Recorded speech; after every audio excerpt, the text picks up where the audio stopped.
Now, I just did a story about former Starbucks CEO Howard Schultz, who, if you want to go watch that video, he gets trolled by a heckler, who calls him an egotistical billionaire. And we're going to be talking about something else that he said during that book signing or whatever the hell he's doing. But it has to do with Alexandria Ocasio-Cortez, the, absolute beast that she has become at this point.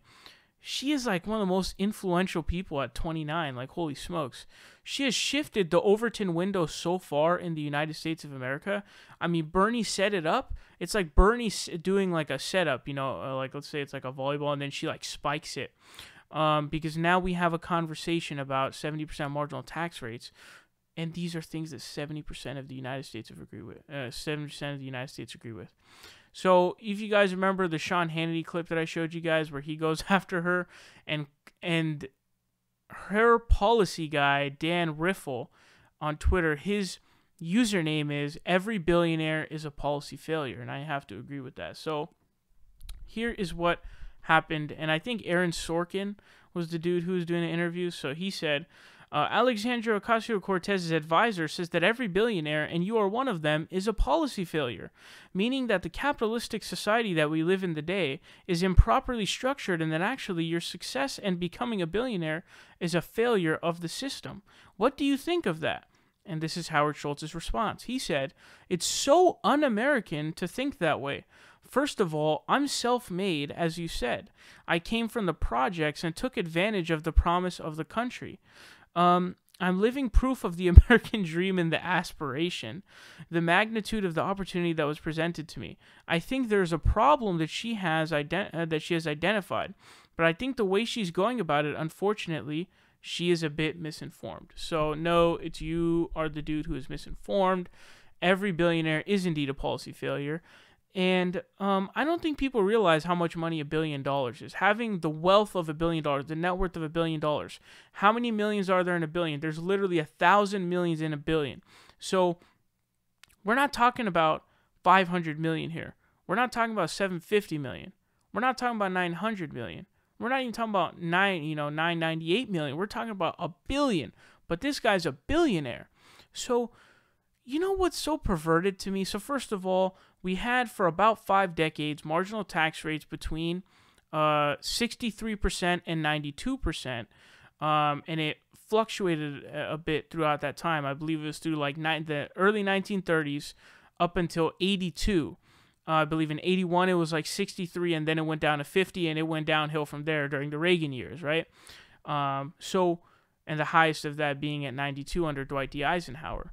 So the idea that it's un-American is stupid, but there's been this perversion of what is the American dream. Like, the American dream is supposed to be one in which someone comes here from an unprivileged position. In fact, a lot of like really horrible situations, whether it be, in a situation of mass poverty and just lacking opportunity and sometimes danger of life, and come here to live a better life.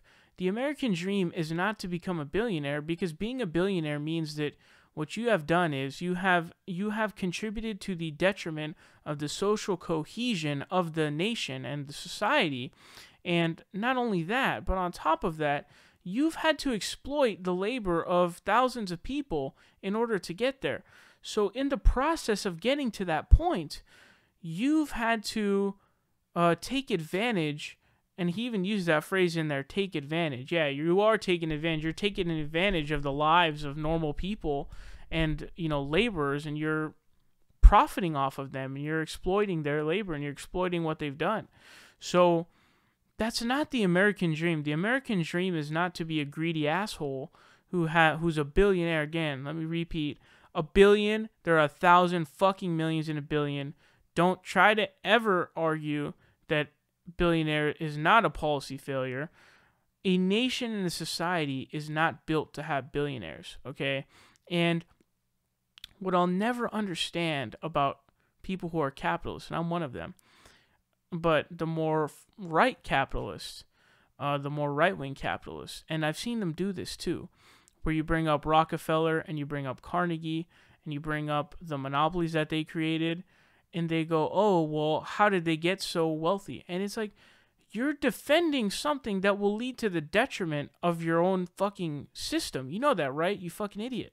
So when you defend that and you try to go, oh, well, they earned it, which they didn't. They didn't earn that much money. They exploited the labor of a shit ton of people and did nothing to get there after a certain point. But you are defending and apologizing for what's going to end up being the detriment of your system. So capitalism will inevitably reach its end if you are to support wealth hoarding to that degree. People will revolt. I mean, that's what's going to happen. I mean, if you have wealth hoarding to that extent, you are inevitably supporting the demise of the fucking system that you support because you're an idiot and you don't understand that. So it's not un-American. What's un-American is your dumbass idea of what is American in terms of the American dream. That's not the American dream. The American dream is for someone to come and raise a family and, work as a normal job, not where they're exploiting a bunch of people. Most importantly, wealth hoarding, because a lot of people on the right say, oh, well, it's not a zero-sum game. Yes, bitch, it is a zero-sum game. Sorry to tell you that. It is a zero-sum game, especially when you're talking about a billionaire, because the people affected by that billionaire wealth hoarding are the people who are employed in his business and he is exploiting to wealth hoard. Fuck rich people and that immoral shit that they pull. And that goes for everybody, by the way. All of them. I don't care whether it be Jay-Z or whoever the fuck. I don't care. It's ridiculous, man. I'll never understand the desire to have that much money. Why would you want to have that much money? I mean, if I were in the position of being a billionaire or a massive millionaire of some sort, I would give the vast majority of that away. I don't understand why do you want that much money? Why do you wake up? What's the point? Why? Like, what do you have to do? Well, why do you want that money? I don't get it. It's insane, dude. And I'll never understand that, period. And so people like to, praise Bill Gates for his being this, charity hero of some sort when his net worth is still $96.4 billion. You haven't gave shit away. If your net worth is still $96.4 billion, and if you're a right winger and you're a Christian, listen to what Jesus said, man. If you're a right wing Christian, listen to what Jesus said. He said that it was really not that much that the rich people gave away, because the woman who was poor, who had nothing, gave away pretty much all she had. She was the one who gave more, despite the numbers being lopsided. So, anyways, every billionaire is a policy failure, and I stand by that.